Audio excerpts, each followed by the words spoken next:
Let's talk about hope. Real hope. Not the plastic version you see on bumper stickers. Not the performative optimism politicians sell you every 4 years. Not the vague, positive vibes crap from Instagram influencers trying to sell you herbal tea and a 6-step manifesting guide. I'm talking about defiant hope, the kind that survives after the bomb goes off. The kind that keeps building when everything around it is in ruins. The kind that isn't cute, it's carved. Because here's the truth. Hope isn't easy.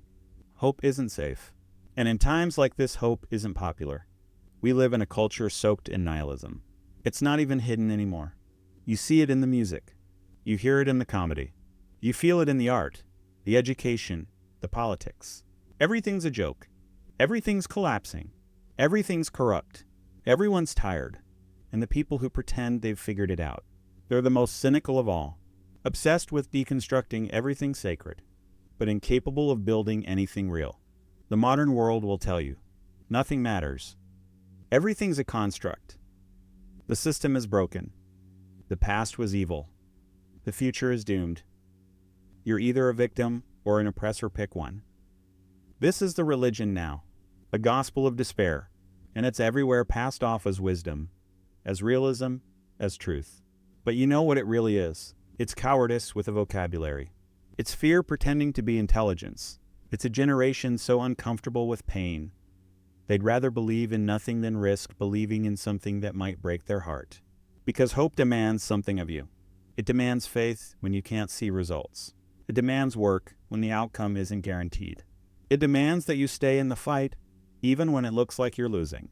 And most people can't stomach that. They want relief, not responsibility.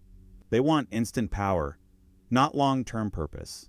They want to burn the world down because building something better takes time and time requires hope. So what do? They medicate. They blame. They numb themselves with dopamine and distraction. They hide behind irony, outrage, and fake rebellion. Because actually believing in the good, that makes you vulnerable. That makes you accountable. That makes you dangerous. Hope is dangerous because it creates. This is why still, Rise exists. Because in a world that worships destruction and despises meaning, choosing to believe in something better is a revolutionary act. We don't deny the pain. We don't pretend the world isn't messed up. We've seen the chaos. We've lived it. But we don't camp in it. We don't make despair our identity. We don't turn trauma into status. We don't kneel to the narrative that says everything is broken and always will be. We stand up and we say, there's still beauty. There's still truth. There's still something worth fighting for. That's hope. Not a feeling of discipline. A decision. The kind of hope that raises a child even when the world mocks the family. The kind of hope that builds a business, a community, a legacy not for applause, but for honor. The kind of hope that keeps your soul from going numb when everyone else is checked out. You want rebellion? Try building something that lasts. Try loving someone fiercely when the culture says detachment is strength. Try waking up with purpose in a world that says nothing is sacred. That's not naive. That's warfare. So no, we don't do nihilism here. We don't do passive-aggressive deconstruction. We don't cheer for collapse just because we're scared to try. We choose hope because we've earned it.